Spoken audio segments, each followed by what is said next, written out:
From a non-farmer perspective, drought, animal welfare, free trade agreements, foreign investment, obviously that's getting a real run.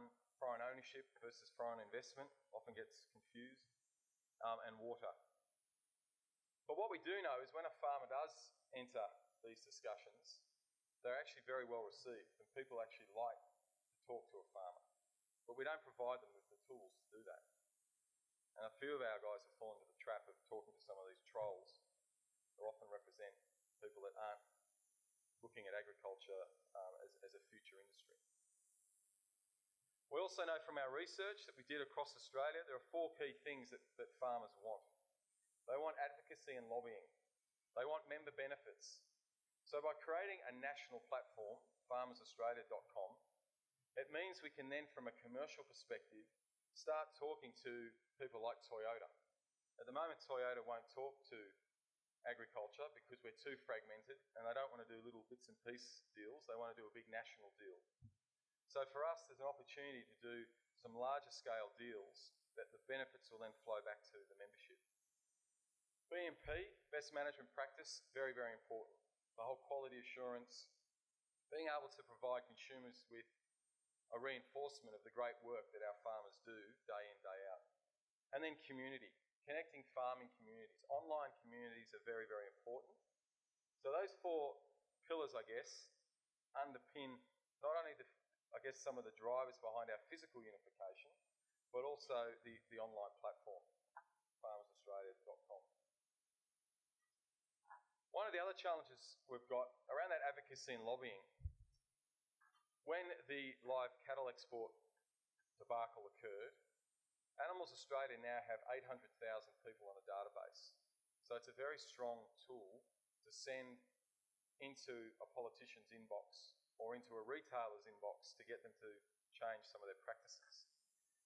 When we had the live cattle issue, it took us quite a long time to mobilise people and work out, okay, what's our message? And while there's silence, people keep filling it. One of the benefits we see with the online platform is that if we can attract the farmers, there's 130 farmers around Australia, probably 80-odd thousand of those are commercial farmers. We bring them onto the online platform. We then bring in associates, so agribusiness, supply chain in, and then importantly consumers. We have a lot of consumer interest in the issues that agriculture faces, and they often want the facts. Because unfortunately the days have gone where we all had a relative in the bush that could help, I guess, put a hole in the argument of the dinner party expert who'd read something somewhere and was espousing the virtues of why agriculture is not a good thing. So we need to be able to counter that because we don't have that connectivity that we used to have. Online platform will create that for us. Imagine if we had the opportunity to send a counter argument to the federal government with 6, 7, 8, a million people on a database, giving the government a counter view around live export. Coles, say to Coles, you want to bring on $1 a litre milk? Well, we're going to get our database, our 800,000 people, we're going to get them to boycott your supermarkets. So that's sort of power that we need with an online platform. The other thing we've seen, studies around the world with using digital, so precision agriculture, we've seen very good improvements in farm profitability. The opportunities to tap into precision agriculture. We've got an organisation, a very big global organisation, that is going to help us build this online platform. And one of the things they're very interested in is the precision agriculture piece. Because if they get that right in Australia, they'll then roll it out into Europe and the US, and that's where they'll really make, I guess, a return on their investment. Here's an example of how the dashboard would work. Luke Harrison, a farmer from Western Australia, he's a member of the Cattle Council. So whether that's Cattle Council Australia as an independent or Cattle Council as an integrated, but he's a cattle producer. He has opted to get weather information, cattle market information, farm online. He's also doing some benchmarking. He's clicked on his own dashboard and clicked the things that he wanted.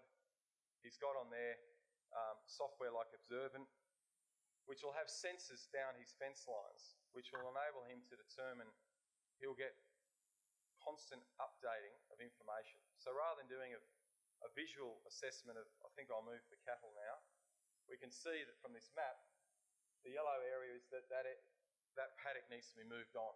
The pasture's under stress. He's getting that through his phone or his iPad every time he goes on there. The other thing is he's got some benchmarking there as well, so to keep an eye on how is he performing against his peers. The other thing he's done is also from a political point of view. It gives politicians the opportunity to see that they're going to get rated. We did it during the New South Wales election, Stand Up for Farmers campaign, where it was Rate Your Polly. Created a lot of angst within Macquarie Street. The reality is, it gives you the opportunity to put down on the World Wide Web what are the issues that face you as a farmer in your local community, and it gets the politicians' attention, particularly their staffers, I can tell you. It also means that we can also very quickly, the traditional way of doing a meeting, 7 days notice, then we go through the minutes of the previous meeting. There's nothing wrong with the old town hall RSL club meeting. However, there is another way of doing it, and that's through this online platform. So we can send a text out or a quick comment out to farmers. We need you to just check. We need your feedback very quickly. There's a bill about to be rammed through Parliament. What's our position, as an example? Because we know that the younger farmers in particular are using this all the time. And when we did the Stand Up for Farmers campaign, we had over 40,000 people going into Stand Up for Farmers, not only rating their politicians, but also identifying what were the key issues for them in their electorate, which was great feedback that you give then to the political parties. So what does it mean? We'll have a highly informed, active, responsive online community. We'll have unprecedented insight into electoral issues, which will inform our agricultural policy. We'll have a virtual hotline to key influencers. As I said before, we know who the key influencers are. Often these key influencers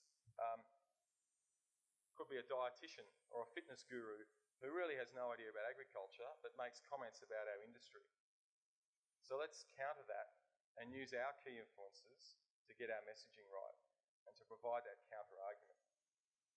We'll also enable an integral partner for policymakers and political parties seeking to understand rural Australia. So again, we can test concepts, ideas through the farmersaustralia.com platform.